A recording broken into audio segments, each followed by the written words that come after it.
রাজধানী ঢাকায় ভোর হতেই দেখা দিয়েছে তীব্র যানবাহন সংকট। বাস, সিএনজি, রিকশা সবকিছুরই স্বল্পতা। আর তাতেই চরম ভোগান্তিতে পড়েছেন কর্মজীবী মানুষ, শিক্ষার্থী ও সাধারণ যাত্রীরা। এই সংকটের সময়টাও গুরুত্বপূর্ণ। আর মাত্র একদিন পরই অনুষ্ঠিত হতে যাচ্ছে ত্রয়োদশ জাতীয় সংসদ নির্বাচনের ভোট, আগামী 12 ফেব্রুয়ারি। নির্বাচনকে সামনে রেখে এরই অংশ হিসেবে 11 ফেব্রুয়ারি রাত থেকে রাজধানীতে মোটরসাইকেল চলাচল সীমিত করা হয়েছে। কিন্তু প্রশ্ন উঠছে, মোটরসাইকেল চলাচল সীমিত হলেই কি পুরো রাজধানীতে এমন ভয়াবহ যানবাহন সংকট তৈরি হওয়া স্বাভাবিক?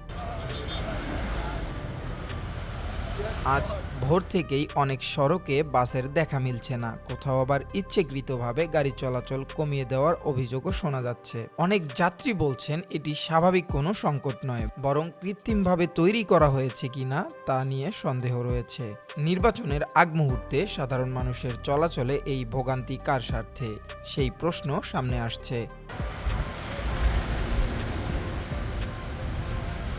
বিশেষজ্ঞদের মতে এমন পরিস্থিতি জনমনে আতঙ্ক ও অস্বস্তি তৈরি করতে পারে, যা নির্বাচনকালীন পরিবেশের জন্য মোটেও ইতিবাচক নয়।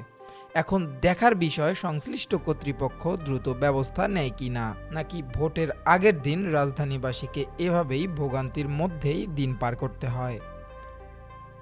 News desk, Dhaka digit.